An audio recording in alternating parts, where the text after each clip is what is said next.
Este podcast começa com um provérbio português.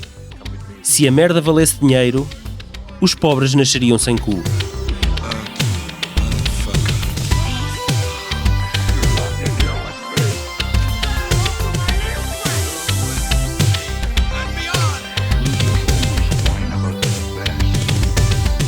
Anais Nin, franco-americana e uma prolífera escritora de romances, ensaios e contos eróticos, onde imperava uma perspectiva feminina sobre o amor, o desejo e o seu enquadramento na sociedade durante os anos 30. Dos seus diários, mais tarde publicados, surgia o seu mais controverso período autobiográfico, resultante do triângulo amoroso que viveu com Henry Miller, também escritor, e a sua esposa June. Daqui nascia o tórrido drama Henry and June, filme de 1990 do realizador Philip Kaufman, que, entre um elenco de notáveis, apresentava ao público internacional uma muito jovem Maria de Medeiros e que hoje muito nos honra na cadeira dos convidados. Ao lado temos uma outra repetente aqui no podcast, Sofia Martins, que nos ajuda a assinalar um marco histórico no VHS. Pela primeira vez temos paridade a nível de géneros, 2 homens e 2 mulheres à frente do microfone. Obrigado à Maria, que vai entrar daqui a pouco, e à Sofia, que já cá está. Olá. Foram precisos 10 anos para que isso acontecesse. Porra, mas foi. Mais vale tarde que mais tarde. Muito bem, Sofia. Bem-vinda novamente aqui ao nosso podcast. Muito obrigada. É um grande prazer que estejas aqui novamente. E nós soubemos que tu leste o livro, não é? Leste o audiolivro, não é? Audiolivro? Na verdade ouvi o livro. Tu ouviste o livro, exatamente. É assim, isto é em modo diário, não é? É um bocadinho aborrecido, ainda bem que eu ouvi e não o li, na verdade. Porque ler diários, de facto, não dá com nada. Então aquilo é mesmo pensamentos despejados para o papel. Completamente. Tem datas, imagina-te a escrever um diário e vais repassando tudo com aquilo a lista que vai de compras do dia, da mercearia, essas coisas. Quase isso, mas ela filtrava ela deambulava um bocadinho, aquilo era mais um despejar do pensamento dela e das aventuras que ela ia tendo. Reparem, o Henry and June é só uma parte do diário dela, porque ela escreveu vários ao longo da vida dela. Porque o que eu senti foi que partes do filme não estão neste diário. Ela escreveu vários diários, especialmente depois de ter conhecido o Henry Miller. E o que me pareceu foi que quem realizou leu todos os diários da Anais Nin. Todos eles. Ela escreveu bastantes. Ela andou para aí uns 10 anos a escrever sobre a relação que ela tinha com o Henry Miller. Porque ela desabrochou com o Henry Miller. Ela tinha uma relação super romântica com o banqueiro. Ele não era também escritor, esse Henry Miller? Era. Sim, exatamente. Sim, exatamente por causa disso é que eles se conheceram, porque o marido dela apresentou... Isto é muito... Apresentou ao amante.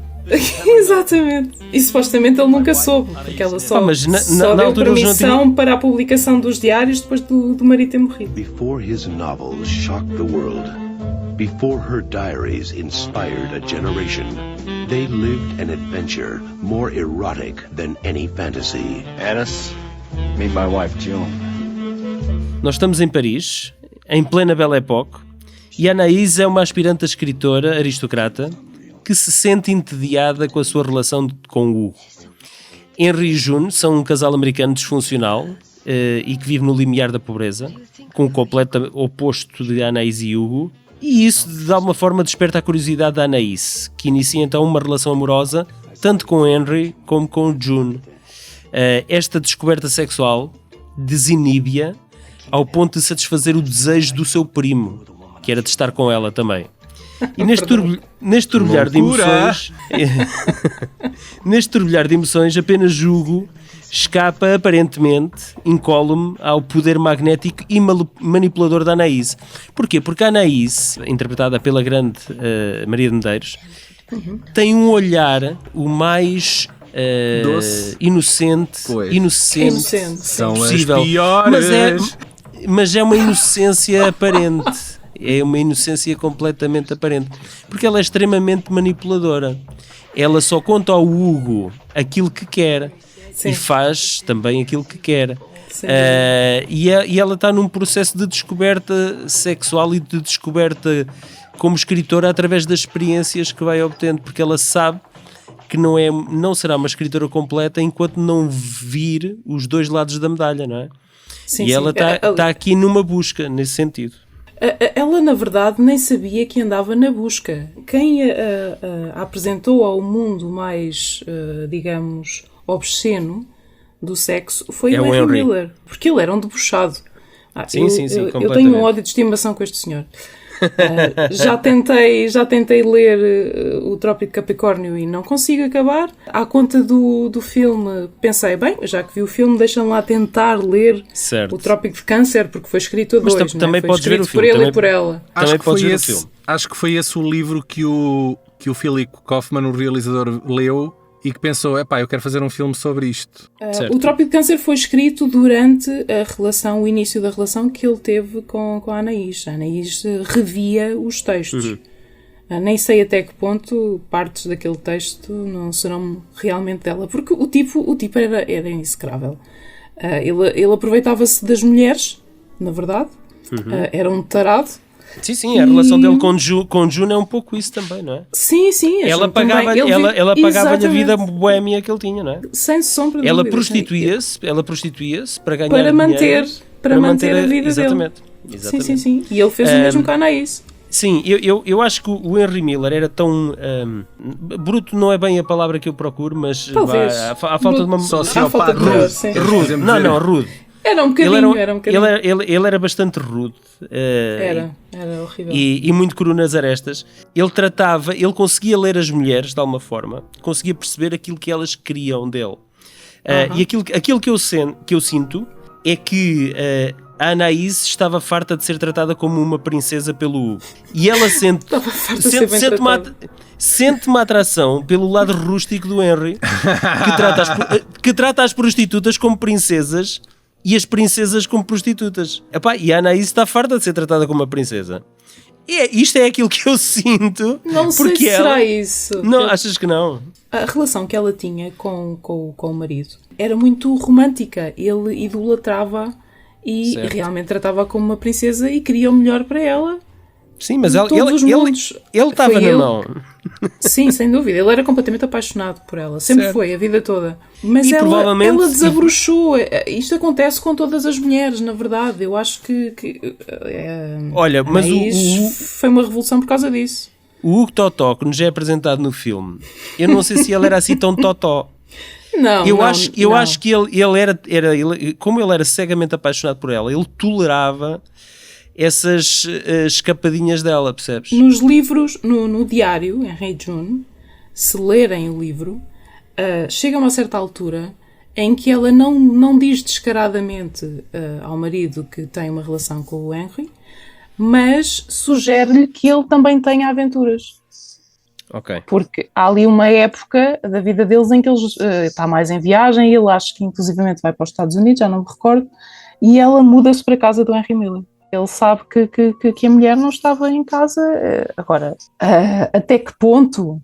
A verdade é que ela nunca teve a coragem de publicar os diários enquanto o marido foi vivo. Inclusivamente, houve partes de alguns diários que ela publicou enquanto esteve casada com ele, que ela chegou a publicar durante a relação que tinha com Henry Miller e durante o casamento, e ela cortou partes e mudou nomes. Por isso é que ela é tão controversa e foi até caso de psicoterapias e de análises e tudo mais. Porque até que ponto é que, e isso eu lembro-me de nós termos discutido também durante o Clube do Livro, até que ponto é que o real se encontra com a ficção, não é? Ela era tão boa escritora, era tão imaginativa, que nós não sabemos até que ponto é que ela imaginou determinados capítulos e determinadas situações que ela descreve lá. Eu acho que alguns familiares chegaram mesmo a desacreditar os eventos histórias que ela descreve, contava. Não é? Sim, porque ela escrevia diários desde os 11 anos. E muitas das cenas que ela escrevia nos diários dela eram imaginadas. Ela tinha uma criatividade incrível. Ela era realmente uma boa escritora. E um bom escritor não tem que viver as coisas para as conseguir descrever. Eu própria também escrevo contos eróticos. E eu não tenho necessariamente. Espera lá. Mas como assim? Mas tens alguma coisa publicada em algum lado? Uma revelação, meu Deus. Sofia Martins, diz-nos que eu não sabia. Sofia tu Martins, és a convidada perfeita e eu nem sabia. Qual é o teu alter ego, Sofia Martins? É Lali, na verdade é Lali. Mas esses contos estão publicados em algum sítio? É uma coisa que tu guardas? Alguns, olha, curiosamente fui convidada agora pela Chiado Editora para participar mais um livro deles. Mas sim, já editei um poema. O último poema que foi publicado num dos livros dele era erótico. E os teus livros pingam amor? A verdade é que o erotismo está em todos nós. E há pessoas que o reprimem e há outras pessoas que o desenvolvem muito, não é? E desenvolvem de variadas formas. Eu estou a gostar de te ouvir. Continua, desculpa. Olha, mas já vais baixar as calças. Estás a baixar as calças. Vais arriar o calhau, Daniel. Vais arriar o calhau. Por isso é que tu estás a filmar isto num carro, agora já percebi. Estou aqui num local de engate a estas horas da noite e se ouvirem a minha respiração ofegante, façam de conta que não é nada, está bem? Okay. Podes eu continuar. Posso fazer uma voz sensual se ajudar enquanto estou a falar sobre isto. Eu já escrevi alguns contos, agora há muito tempo que eu estou em pausa com isso, porque eu até tinha inclusivamente um blog a funcionar durante a pandemia, em que recebia textos colaborativos ou então lançava temas para as pessoas também escreverem contos e conjugarmos. Enfim, fiz uma data de brincadeiras durante a pandemia. Tudo à volta. Fizeste uma data de brincadeiras durante a pandemia. Tudo à volta do erotismo. Experimentalismo, calma. não é? Não tires isto do contexto, se faz favor. Sim, eu apreciei a forma como tu passaste por cima daquilo que o Paulo disse e seguiste caminho. Muito bem. Exato. É que agora, a partir de agora nunca mais te irei ver da mesma maneira, nem ler da mesma forma. Ok. Não sei se isso é bom. Pronto. Não sei se consegues lidar com isso, mas tenta. É assim, escrever ou representar é exatamente a mesma coisa. É um pouco, sim. É um alter ego. O que é que o Fernando Pessoa dizia que o poeta sente... É um fingidor. É um fingidor. Como é que é? Finge tão completamente que chega a fingir que é dor. Fingir o que deveras... Não, que chega a fingir o que deveras sente. A dor que deveras sente, sim. A dor que deveras sente. Exato. Ou seja, isso. ele não sente nada. Esses versos dão um nó sobre si próprios. Uma pessoa fica, como?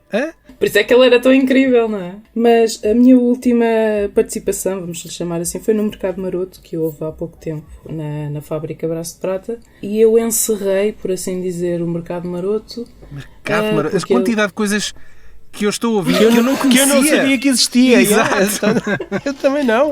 Vocês não se dão suficientemente O comigo. Mercado Maroto. Opa, só ouviram falar do Mercado Maroto? Não, só pelo nome já me dá curiosidade. Só o nome. Ótimo que eles precisam de visitantes. Estavas tu a dizer, terminaste o quê? Houve lá algum ciclo, algum programa? Eu encerrei... Sim, havia vários... Aquilo foi durante o fim de semana. Houve uma espécie de feira, por assim dizer, de arte erótica. Tu lês um conto ao vivo? Um dos momentos que aconteceu foi o Sarau Maroto. O que era o Sarau Maroto? Era basicamente... É o quarto escuro. É um quarto escuro numa tenda. Não, vocês são tão rebuscados. Vocês precisam de terapia. Com desinfetante à entrada e umas toalhitas. O desinfetante houve sempre, que tem que o álcool gel agora. Pois, foi em período de pandemia, tens razão. Mas basicamente o Sarau Maroto eram leituras de contos. Houve várias pessoas que foram convidadas. Uma delas fui a última, e basicamente eu fui lá ler textos. Então, é a meia luz ou o sítio é bastante iluminado? Não, Paulo. Consegue-se ver até o último lugar, até a última fila? Tu conheces a fábrica Braço de Prata? Não conheço. Não deves conhecer. O Daniel conhece? Também não. É uma casa antiga, dividida por salas, e cada sala tem a sua decoração, e basicamente aquilo é uma sala normal. E há buracos nas paredes para se espreitar de salas para... Aquilo é um espaço de cultura. Não, como é uma casa velha, É uma casa antiga. É uma casa antiga, senhorial. Não tem nada a ver com... Certo. Isto não tem nada de javarde. O Palácio de Versalhes, por exemplo, tinha lá uns orifícios nos quadros em que a malta tirava e ficava os olhos de quem estava a espreitar como se Sim, fossem os verdade. olhos da pintura e coisas assim. Verdade. O Paulo quer à Sim, força era isso que eu me estava a transformar referir. o teu... Pois, ele está a levar Não, isto. não, Sim, eu sim, quer ele à está a força levar isto para transformar isto num perverso, não tem clube, nada... de swing, não é? Era Olha, Pois, estás mas não é, doidinho está para muito isso. longe. Está muito longe de É o ser. mercado. Repete lá, desculpa lá. O mercado Maroto. O mercado maroto. Já percebi que é o Jardim Escola do Eros. Tu alguma vez foste ao salão Ok. erótico, Paulo? Não, infelizmente Também não. não. É que o salão erótico não tem nada a ver com o mercado maroto. Eu sei que não, mas lembrei-me. Tudo isto que eu estou a fazer é publicidade ao mercado maroto. É para despertar a curiosidade Sim, das pessoas sim. que querem A ir. Liliana Eu vai imagino, e ao lado tem um mercado normal, uma pessoa compra leguminosas e fruta e a seguir vai ao mercado maroto.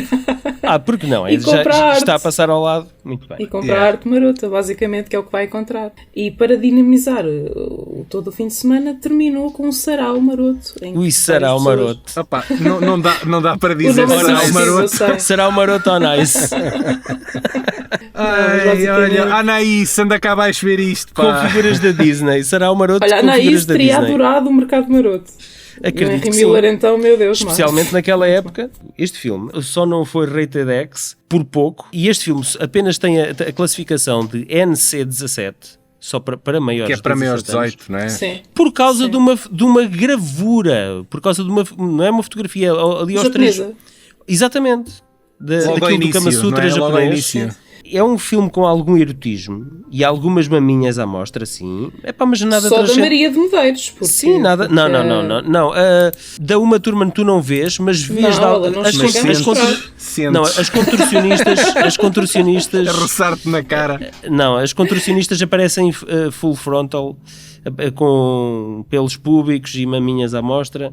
Mas muito pouco. Aquilo é muito discreto, na verdade. Epá, eu também mais acho- eu acho que indiscreta sim. acaba por ser a Maria de Medeiros. Eu acho que porque sim. um bocadinho Eu acho que é exposta. tudo feito com muito bom gosto e não sinto Sim, que sem haja dúvida. uma exploração de nudez gratuita. Eu não sinto isso quando Não, vejo não, este não. filme. Percebes? Só acho um bocadinho injusto porque só ouvi mulheres. Eu estava à espera de mais homens, porque Estavas a- mulheres Olha, realmente apareciam no se o Henry Miller fosse interpretado pelo Harvey Keitel e não pelo Fred Ward, muito provavelmente havia um full frontal. Muito provavelmente. Epá, eu lembrei-me automaticamente do piano. Do filme Sim, da sim, Jane Campion, em exatamente. que ele aparece full É frontal, isso. como tu estavas a dizer. É isso. Mas ele aparece em mais que um filme assim. O gajo está confortável com a sua nudez, não é? Sim, completamente. Mas toda a gente deveria estar confortável com a sua nudez. olha, pois, Vossas obrigado. Excelências nunca fizeram nudismo. Nudismo. Não. Epá, nudismo em sítio para se fazer nudismo. Acho Sim, que em não. sítio para se fazer, Não. em sítio para se fazer nudismo, como é óbvio, não é? Existem nunca fiz. sítios autorizados neste país para se fazer. Tu nunca foste a uma praia de nudismo? Já Nem que seja por de engano. passagem. É muito fácil, Por por, engano. exemplo... Por É, engano. sim, não precisas de o fazer para Foi passar por por uma engano. praia, não, é? Por engano já me aconteceu umas 2 ou 3 Por engano. vezes. Por engano. A sério? Ninguém te mandava embora, Paulo. Não, juro que não sabia que era uma Pelo praia de contrário. nudismo. O que E depois acontece? de repente O que começa a ver acontece? 1, 2, 3 pessoas nuas e ok, eu percebo, ok, aqui Aqui se calhar... faz, pratica-se. o Aqui que pratica-se. Existe uma perto da Figueira da Foz, por acaso. É a habitual praia dos Tesos, não é? É. Há uma em todas as praias, não é? O que acontece é que uma pessoa às vezes Mas vai fazer... algumas não são Imagina, vais autorizadas. fazer uma caminhada na praia, não é? Estás no teu sítio e de repente começas a afastar-te das praias principais e começas a chegar a sítios muito isolados e apercebes-te nesses momentos em que são pessoas muito dispersas, Sim, exato. com o chapéu muito próximo das dunas, não é? Tu na Costa Nova, Daniel, tu também fazias praia na Costa Nova. mas Eu sei que há uma na Vagueira. praia de nudismo entre a Barra e a Costa Nova, não é? Ou a Costa Nova e a Vagueira. A Costa Eu Nova estou- e a eu Vagueira. estou a Entre a Costa gostar- Nova e a eu estou a Vagueira. gostar desta- Eu ia lá deste em desvio miúda, nesta ia lá. conversa. Eu fazia caminhadas pela... Como toda a gente, não é? Sim, Fazíamos caminhadas Como toda a Sim, gente, mas não. isso- Eu na não. praia. Eu sou uma Tu pessoa não fazias púdica. caminhadas? Sou uma pessoa púdica, por amor de Eu Deus. lembro-me de ser miúda, eu de fazer fazia caminhadas também, com os meus amigos e de repente iam atrafávamos. Caminhada na praia, eu os corria. paradões. Eu corria. Podes ir Até a nunca correr, viste- Paulo. Estás à vontade. Sim, Chegas lá exato, mais pode ser depressa. que- Em câmara lenta. Chegas lá mais depressa. Com os Chariots of Fire. Olha, aproveita, estamos Sim. em pleno verão, este fim de semana vai haver aí uma onda de calor. Exato. Aproveita. Pode ser, fica a dica. Olhem, mas nós acabámos por falar muito pouco no filme. Vocês gostam do filme? Eu Ou como é gosto que é? muito do filme. Eu gosto muito do filme. Eu gosto da fotografia. Gosto da sim. luz. Esse é um dos meus pormenores do filme também que eu gosto. A luz realmente está muito bem trabalhada. E eu acho que é bastante intimista e sensual. É bastante. Tiveram muito cuidado. Vê-se bem que tem ali Sim. um olhar feminino. Sim. Bem, Porque não a está questão- bruto. Não, Há momentos que não é bruto. Poderia ser bruto, mas não é. Não, e delicado. é engraçado porque o Philip Kaufman fez este filme com a mulher presente no set e houve muitos inputs da própria mulher. óbvio. Isso está no- mal, é? Olha que isso no não é making assim. do filme. O clitóris não é aí, pá. Mas é engraçado que esta sensibilidade feminina fazia muito sentido neste storytelling. Claro. Claro que sim, Se é claro do ponto que de sim. vista Então, eles feminino. estão- A presença da mulher do Philip Kaufman, que de alguma forma também lhes dava uma segurança maior, não é? Ela é de facto muito parecida com a Maria de Medeiros, que eu estive a ver fotos dela em nova Ah, na é? Mas net. também fui espreitar. E é muito verdade. parecida. Estávamos a falar na fotografia do Philippe Rousselot, pá, que é um cinematógrafo que eu admiro bastante. E este filme teve nomeado precisamente para o Oscar de melhor fotografia. Não Exato. ganhou. Perdeu para o Danças com Lobos. Eu acho que Foi sério? também, acho foi que também perde- o filme Não, que eu acho que ganhou... perdeu bem. Eu acho que não retira mérito nenhum àquilo que foi alcançado com este filme. A questão é que este filme também é um bocado claustrofóbico nos ambientes. Eu adoro aquele nevoeiro. Tem muitos interiores, não é? Tem É muitos isso. interiores. Mas olha que é e isso que eu nota-se acho- que há uma preocupação, até nas cenas à beira do Sena, há uma preocupação para As cenas à ocultar beira do coisas Sena, está modernas do Rio Sena. Há uma preocupação para ocultar coisas mais modernas. Eu adoro aquela cena final em que o Henry Miller vem de bicicleta atrás deles no carro e ela vai olhando para ele no espelho. Sim, é muito Eu bonito, adoro, sim, adoro essa cena. E essa cena também é uma cena claustrofóbica. Porque é só planos fechados. É Quase tudo isso que eu ia planos dizer. fechados. E eu acho que isso poderá ter a ver também com a questão arquitetónica. Então, mas é intimista, não é? O próprio... Também é, Vamos também lá é, ver. A história propriamente dita é um diário. Eles estão a falar sobre um diário. O diário não há coisa mais íntima do que ler um diário, não é? Certo. Coitada da Anne Frank. Passar isso para a tela, de alguma forma eles têm que o fazer para envolver o espectador. E eu acho que os planos fechados é a melhor forma, não é? Seja em fotografia, seja em cinema. Sim. Fiquei desiludido com o filme porque... Então. Precisamente por isso, porque era um filme que eu ia com aquela bagagem de saber que era um filme com uma boa fotografia, tinha sido filmado em França e era uma produção americana já com alguns meios. Mas é muito centrado nas personagens e não no meio. Mas depois foram duas coisas. Foi isso, é um filme muito fechado, que eu acho que não explora os elementos e a paisagem como eu se calhar desejaria. E depois Certo. mesmo a parte sensual é muito contida. Achei Achas? que... Eu também achei, por acaso. Ah, é? Sim. Sim, Opa, eu acho que o filme até é bastante desinibido nesse aspecto. Precisava ali de Pois. mais, eu acho. acho que estamos a falar muito pouco sobre a interação. Não sei se vos interessa ou não explorar. Não, Mas a olha, mim por exemplo, interessa-me saber. Eu interessa-me tudo. a Interessa-me tudo o que personagem- quiseres, Sofia. A personagem Daniel? a personagem da June, interpretada pela Uma Thurman, tanto a Uma Thurman como o Kevin Spacey, que entra aqui num papel secundário. Ai, pois Eles é verdade. eles estavam aqui numa verdade. fase inicial da carreira. Sim. Todos eles, E eu acho sim, que todos eu eles. acho que a Uma Thurman faz aqui uma prestação já de uma De uma A-lister. diva, não é? Completamente. Sim. Epá, e ela tem Daquele um olhar, mulherão que entra e ela a tem um sala olhar para, é verdade. misterioso, ela tem um olhar misterioso e ela consegue ser ao mesmo tempo vítima e predadora, não é? Sim, É uma sim, coisa sim. impressionante. Adoro aquele pormenor delicioso que ela, para conseguir a passagem, não tinha dinheiro suficiente e a Anaís empresta-lhe o dinheiro Claro. e ela mesmo assim prostitui-se para ficar com o dinheiro, não é? Porque ela sabe que consegue vantagens, usando o sexo, consegue vantagens e isso para ela era uma forma Era uma já normal. mais-valia. Vamos de lá ver. viver, não é? Aquilo era nos anos 30. É, sim, 30. Sim. Foi para aí, logo a seguir 30. aos loucos anos 20 em que a mulher começou a emancipar-se, não é?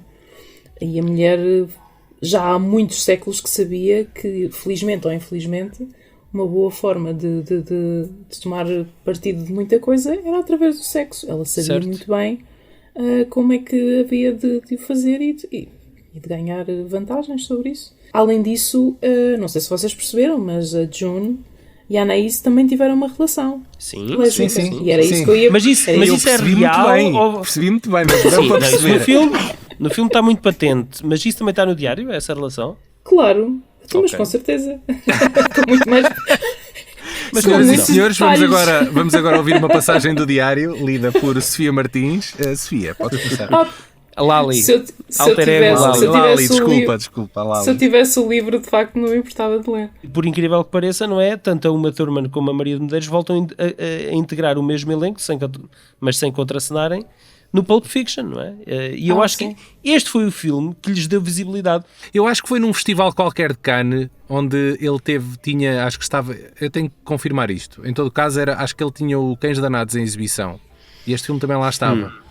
Então ele deu um olho. Pronto, ele deve ter visto e acho que foi lá que conheceu a Uma Thurman e a Maria de Medeiros e pronto, e o casting estava feito praticamente. Foi Fez-se. assim que depois passaram para o Pulp Fiction, sim. Aproveito aqui para lembrar que o Henry and June não seria a única adaptação de uma obra da Anaïs, porque 5 anos depois saía o filme Delta de Vênus, baseado no livro homónimo, Sim. com o ator Costas Mandylora e realizado pelo Zalman King, que é um homem por trás da Orquídea Selvagem e muitos outros filmes eróticos. Este Delta verdade, de Vênus. verdade. Tu viste isto, Paulo? Este Delta de Vênus? Vi há muitos anos atrás, muitos mesmo. Tem o Costas Exatamente. Mandylora a dar Ver. forte e feio. Uma Podíamos moça. rever e depois virmos cá os três outra vez falar. Porque Voltar não, a falar. porque não, Mas porque este não. filme acho que já é uma coisinha um bocadinho mais enfarta-brutos, não é? É assim uma coisa tipo mais série B, assim, sem a mesma classe. Acho eu. O Zalman King tinha um dom também para a sexualidade, mas um bocadinho visceral é demasiado, acho que é exagero, mas é mais carnal e não tão intelectual, não é tão sutil. Vá. Opa, eu A fui ao abordagem IMDB do gajo e o gajo depois começa-se a perder em produções diretos para vídeo assim Sim, muito, sim, né, sim, muito, sim. muito estranhos. Então. Mas vocês lembram-se nos anos Completamente. 90 que a TVI, acho que era muito a TVI, que passava muito softcore de Sim, madrugada. sim. Muito filme direto para vídeo, Sim, softcore. em que havia muito roçanço pélvico só. Sim, muito roçanço pélvico, homens de pilas murchas a roçarem em mulheres, que eu pensava. Não, mas e não é só como que isso, isto e não é só possível? isso. E em determinados ângulos era o estômago que estava a roçar Era o estômago. na parte pélvica da mulher. Isto anatomicamente não seria possível, não é? Nunca se sabe. A gente sentia que algo estava errado, não era? Depende da altura das pessoas. Mas eu acho curioso é que nessa altura, isso foi logo no começo da TVI. Não Sim. sei se vocês se recordam que a TVI surgiu como uma televisão católica. Da igreja. Sim, é Católica. A igreja. Era E depois católica, tinham- mas quer dizer. E depois tinha um programa que era o Era o Água na Boca. Colpo Grosso. Que era o algo. Não era o Ah, Água não na me lembro Boca. nada disso. Colpo Grosso, que era um programa italiano em que havia umas bailarinas, cada uma era um fruto. Já O Paulo me já lembro. contou isto umas Cada 10 uma era vezes, um mas vá. fruto. Mas a minha favorita era a Mirtilho. A Mirtil. A Mirtilho era a minha favorita. Era uma verdade. bailarina por fruto, é isso? Era, mas havia um programa, de X em X programas, havia uma que se despia completamente. Muito antes de haver as notícias na cerca radical. claro. Tipo Mas isso. isso foi Era na só SIC. de vez em quando. Nós conversámos com a Maria de Medeiros há coisa de 2 anos. Quem nos acompanha poderá estar recordado que gravámos com ela um episódio sobre o 25 de Abril e o filme dela, o Capitães de Abril, e está lá uma conversa quase integral, se quiserem ouvir. Eu digo quase porque nós guardámos parte dessa conversa para partilhar hoje com vocês, em que Maria de Medeiros recorda connosco uma entrevista em exclusivo como é que foi rodar este Henry and June de Philip Kaufman. E vamos ouvir então a Maria e a seguir a Sofia já volta para nós terminarmos isto. Até já! Primeira grande produção internacional, julgo eu, terá sido a carta de apresentação da Maria ao mundo. Que memórias é que guarda deste filme que carregou nos ombros? Guardo memórias muito, muito boas, na verdade, do filme. Foi tipo 2 dias de entrarmos em confinamento, no primeiro confinamento aqui. A Cinemateca de Paris fez uma homenagem ao Philip Kaufman e ele voltou a Paris. Mas praticamente desde o filme que a gente não se via, a gente viu-se depois... Há 30 anos. Sim, foi em 90, é 90 o filme, sim. Há um tempão ele continua maravilhoso, lindo, pronto, é uma pessoa delicadíssima, sofisticada e todo o filme foi assim, foi também foi uma grande escola para mim, no fundo, porque eu vinha do cinema português, onde já tudo me interessava, sempre adorei os dois lados da câmara, não é? E tudo o que se passa atrás também, para mim, acho extraordinário, mas de repente os meios, não é? Que havia no Henry and June, o cuidado em todo o trabalho de arte, as roupas incríveis, recuperadas da época, algumas, outras produzidas, mas havia assim uma sofisticação quase à Visconti nas atmosferas, e depois o trabalho... E na própria iluminação, não é? O filme exatamente, ia falar disso, ia falar da luz excepcional do Philippe Rousseau. Do Philippe Rousseau, que foi nomeado para um Oscar, não é? Exatamente. Foi nomeado para um Oscar. Recebeu pelo menos um, mas não sei se não recebeu dois. Não, mas não foi por este filme. Neste filme foi na altura, foi com a Danças com Lobos. Sim. Ele recebeu acho que ele contou-me, foi naquele filme do Robert Redford, em que ele pesca muito, não é? E o Filipe conseguiu que se visse a linha de pesca. E isso foi assim um marco na história do cinema. A river runs through it. Acho que é isso. Ela é um gênio da luz e eu aprendi muitíssimo. Sem dúvida. Depois, as iluminações do Filipe são também conhecidas porque uma pessoa chega ao set e é lindíssimo. Muitas vezes, não é? Os bastidores não são bonitos, a luz é feita para que o cenário seja bonito, não é? Mas a luz do Filipe é extraordinária porque foi ele que começou a usar aquelas lâmpadas japonesas e faz muita coisa com espelhos. Portanto, é só lâmpadas orientais e espelhos por toda a... É lindíssimo, é um deslumbramento. Um cenário que valia a pena visitar por si só, não é? Só para ir lá ver a rodagem. A Maria interpreta Anaïs Nin e a história é baseada no livro homónimo, que supostamente é baseado num trecho confidencial do diário de Anaïs, que relata precisamente uma aventura amorosa com o escritor Henry Miller em 1931, enquanto ele... Exatamente, e com a sua mulher, precisamente. Há ali um triângulo amoroso. Sim. E isto passa-se na altura em que ele escrevia um dos romances mais conhecidos dele, do Henry Miller, que é o Trópico de Câncer. Como é que este papel chegou até si? Para já foi o primeiro filme com a classificação NC-17. Exatamente. Pronto, o filme logo aí estava a romper com qualquer coisa. Sabia disso à partida. Pronto, sabia disso, devia saber. Um bocadinho mais e depois é uma adaptação de literatura erótica, filmada em França. Eu pergunto-me qual foi o pitch do Philip Kaufman, como é que a convenceu, o que é que ele lhe disse para a Maria dizer estou dentro.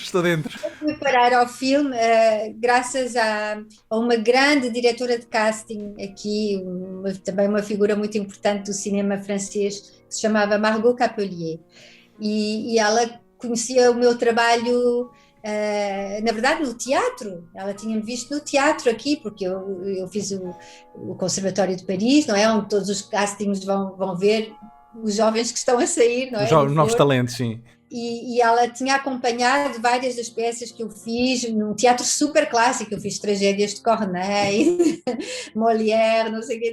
Ela viu que eu era muito parecida com a Anaïs Nin. Tanto assim que no filme eles usaram indiferentemente fotografias da Anaïs e fotografias minhas. Sim. Junto aliás, tudo misturado.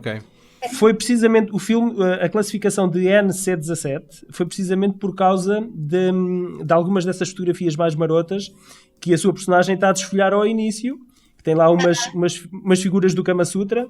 E, porque até então os filmes eram o Rated X, que era já com um conteúdo mais erótico, mais sexual, não é? E não havia quase um meio termo. E então este filme foi o primeiro a ter essa classificação, que era um meio termo. Foi um filme histórico por isso, porque também estava fora, um filme que é tão sofisticado, que é tão literário, no fundo, de repente ter um rating X era uma coisa que não fazia muito sentido, não é? Ainda por cima por causa de fotografias. Por causa de fotografias. Então, sim, foi revolucionário, criou esse No Children Under 17. Sim, exatamente. O Philip Kaufman na altura já era um realizador muito conhecido. Claro, já tinha também Sustentável Leveza do Ser, o The Right Stuff. The Right Stuff é um dos meus filmes favoritos, Os Eleitos em português, que já tinha a participação do Fred Ward na altura. Sim. Eu sei que isto não tem nada a ver, mas ele escreveu um dos meus filmes preferidos. Não é? Uau. Que é os salteadores da Arca Perdida? Ah, sim, é um dos argumentistas. Sim, sim, é verdade. exatamente.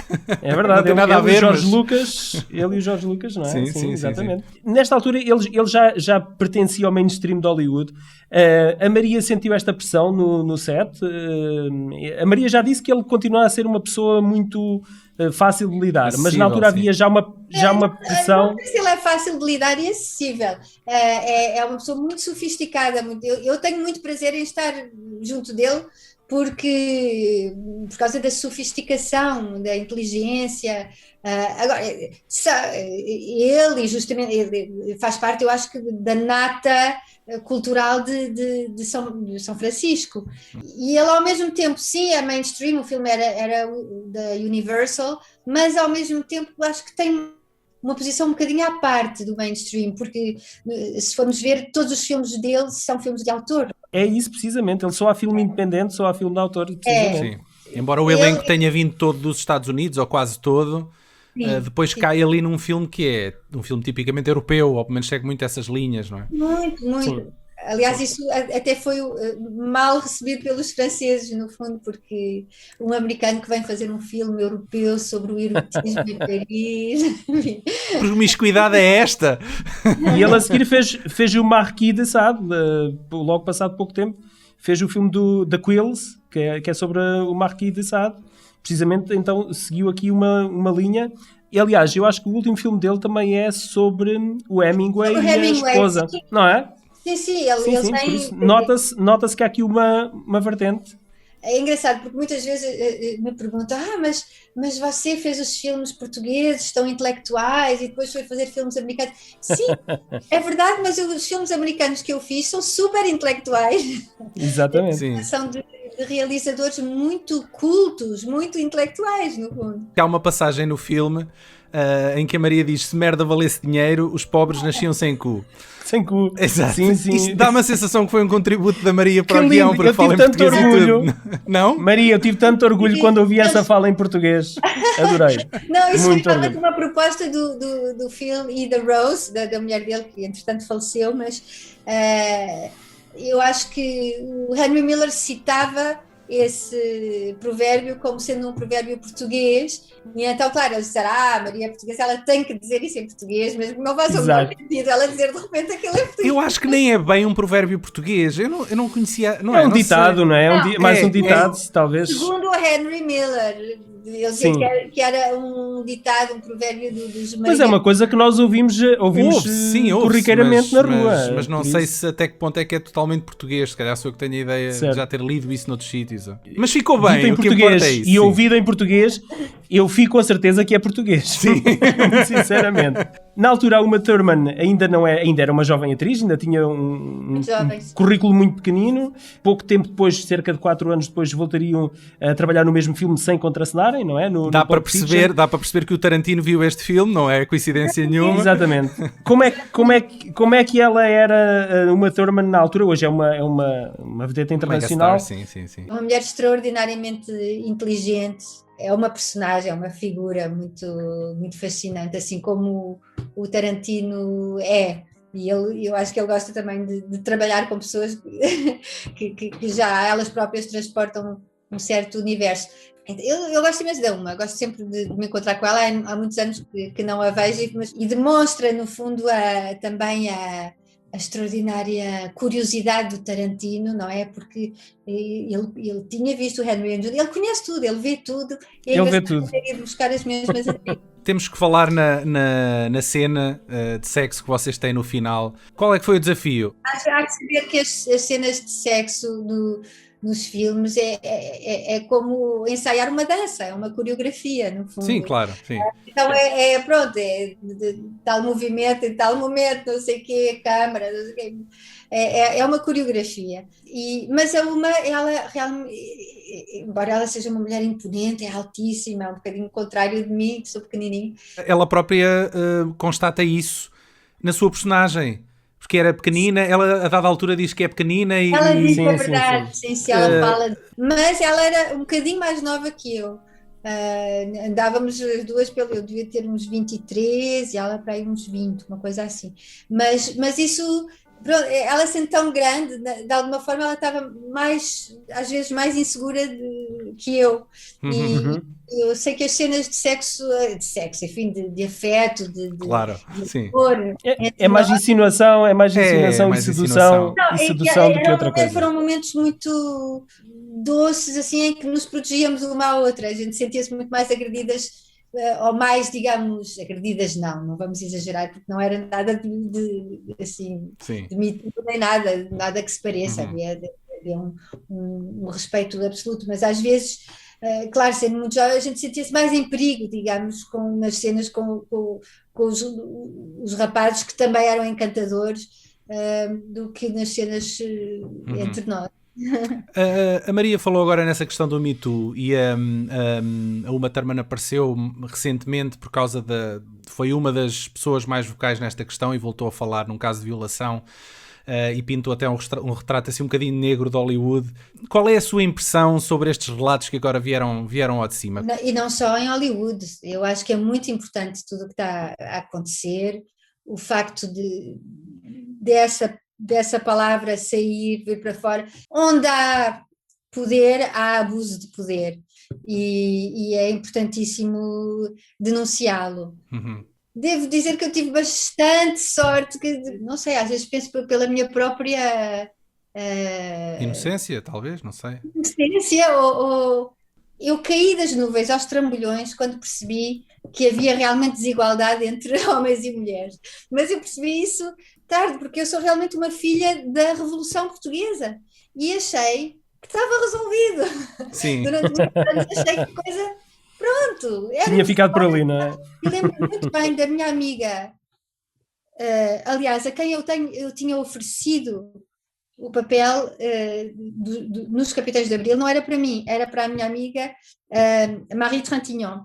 E ela não pôde fazer, e por ela não poder fazer, foi até o produtor que me disse: mas faz tu e tal. E então, pronto, vocês situam a Marie Trintignant, que foi assassinada pelo namorado aqui, enfim, era filha do Jean-Louis Trintignant, uma atriz maravilhosa. E foi uma história terrível. Ela tinha, pronto, o último companheiro dela era um músico de rock aqui, e assassinou-a batendo a cabeça dela 17 vezes contra uma porta. Enfim, foi um assassinato de uma violência, de uma brutalidade monstruosa. Mas lembro perfeitamente de quando a Marie me disse: mas tu sabes que a gente ganha metade do que ganham os homens? Sim. Sim. Eu também sou muito inocente, éramos jovens, mas eu caí do céu aos trambolhões.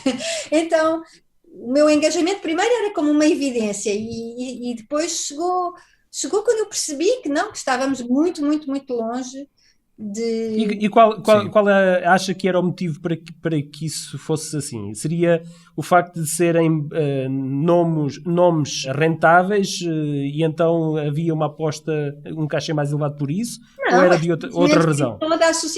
Em toda a sociedade as mulheres ganham menos que os homens. É um pressuposto que já está implícito no sistema. Em todas as profissões é simplesmente uma enorme injustiça. Estou-me a lembrar o caso da Gillian Anderson e do David Duchovny, do Mulder e a Scully da série dos Fecheiros Secretos, em que a Scully, durante toda a carreira dela, ela diz que teve que lutar para ter o mesmo salário que o colega dela. Mesmo quando os dois já eram mega estrelas e conhecidíssimos, ela continuava a ter de lutar pelo mesmo salário. Portanto, sim. E depois há realmente o abuso. O cinema é muito machista, sobretudo o cinema comercial. Também acho que foi por isso que a bolha arrebentou em Hollywood, não é? Tinha que arrebentar, porque ou seja, são postos de poder e o abuso é gigantesco. Eu gostava aqui de falar um pouco sobre o Philip Kaufman, o realizador deste filme. Ele é um realizador pouco prolífero, e para além de ter sido um dos pais do Indiana Jones, ele fez apenas 13 filmes. Mas todos eles se tornaram filmes de culto, de géneros completamente diferentes. E eu acho que a carreira dele começa a ser notada a partir de 1978 com o remake A Invasão dos Violadores. E ele logo a seguir faz original, que é The Invasion of the Body Snatchers. The Body Snatchers, sim. É um remake de um filme de 1956, salvo erro. Mas o meu favorito da carreira dele, que é um filme que me marcou imenso, é Os Eleitos, que tem um elenco incrível, epá, e é a história de... Começa a contar a história desde a malta que começou a treinar para serem os primeiros astronautas e todo aquele período que há desde a superação do medo de ultrapassar a barreira do som. Epá, é uma história incrível e verdadeira. The Right Stuff. The Right Stuff, epá, é um filme incrível. 1983, sim. E depois tem o polémico para a época, a insustentável leveza do ser, Sim. que é um filme também muito bonito, e eu acho que feito também com muito bom gosto. Não sinto que há uma exploração da mulher quando vejo um filme do Philip Kaufman. Eu acho que os filmes do Kaufman, apesar de poucos, marcaram várias gerações. E a partir dos anos 90, precisamente com o Henry June, o seu cinema adquiriu uma vertente mais literária e ele presenteou-nos com a sua versão do Marquês de Sade com o Quills. Quills. Yeah.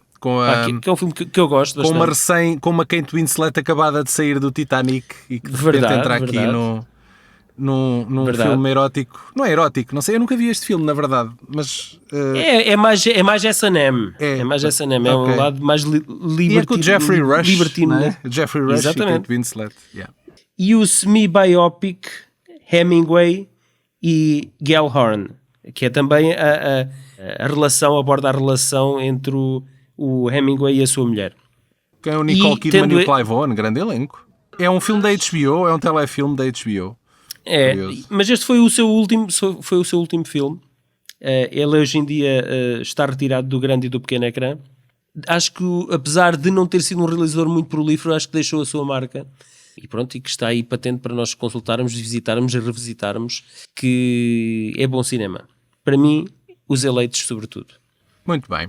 Então pronto, olha, vamos fechar a loja e agradecer-te. Obrigado, Sofia, por te juntares a nós. Obrigado por trazeres a Lali também, para falar. Sim, sempre que quiser. Então, e onde é que poderemos ler a próxima aventura da Lali? Meu Deus, ela disse que em breve ela queria reativar o blog, mas era a seu tempo, não era? Sim. Eu tive um blog em tempos que até tinha um grupo de pessoas que também participavam, não era só eu. Mas entretanto, durante a pandemia ele desmembrou-se e eu fiquei a pensar se voltaria. As pessoas voltaram a ter vida própria. Estou a imaginar as pernas e braços a saírem disparados em todas as direções, desmembrou-se. As vidas mudaram, sim. As vidas de todos os elementos foram mudaram. Duas vidas separadas pelo tempo. Não eu não estou a dizer coisa com coisa, esqueçam. Sim, é da hora, não é? Tenho textos espalhados, alguns em computador, outros em blogs antigos, outros mais eróticos, outros menos eróticos. A verdade é que durante outros escondidos atrás de um tijolo na parede do quarto, né? Ou no chão, ou levantas uma tampa do soalho. Qualquer dia alguém vai demolir a casa para construir um estacionamento e encontra lá esta obra. Encontra lá os contos enfiados dentro de uma caixa de latão da Lali. Exatamente. Isso era incrível. E depois és uma artista de renome, mas já morta, né? Falecida, exatamente. Como muitas outras, não é? E os teus textos a valerem milhões. Não é? Sim, e não ter ninguém a lucrar com eles, porque nem filhos tenho. Sem poder usufruir um tostão. Vou dar um abraço quentinho a quem nos acompanhou neste episódio e havemos de voltar em breve, espero eu. E por isso, olhem, fiquem bem. Boas férias, se for o caso. Não se esqueçam do lubrificante. Dá sempre jeito, sim. Mas com base de água, ok? Não, a Anaís ela explica mesmo que por vezes tinha que usar vaselina quando estava com o Hugo. Pois, mas acho que há produtos na farmácia hoje em dia hipoalergénicos para não haver Existem várias sex shops, Daniel, já nem precisas de ir a uma farmácia. Mas há mais farmácias que sex shops. Ou não sei. Neste momento já não sei. Os online. Vocês são tão emancipados. É verdade. Não conheço nada dessas poucas vergonhas. Nós somos solteiros, Paulo. A questão é essa, ok. Claro que é. O casamento mata o erotismo, não sabias disso? O quê? Eu continuo vivo para o erotismo, desculpem lá. Acho muito bem. Quantos anos é que uma pessoa dura a fazer sexo com o parceiro ou com a parceira depois de casar? Que 5 no máximo? 6? Quê? Isso depende das relações. Todas as Daniel, isso não tem prazo. Mas se isso acontecer não é muito bom sinal. Mas é uma morte anunciada. Eu estou com a Sofia. É uma morte anunciada. Por isso é que tu te mantens-te solteiro e alegre. E bom rapaz. E bom rapaz, exatamente. Muito bem.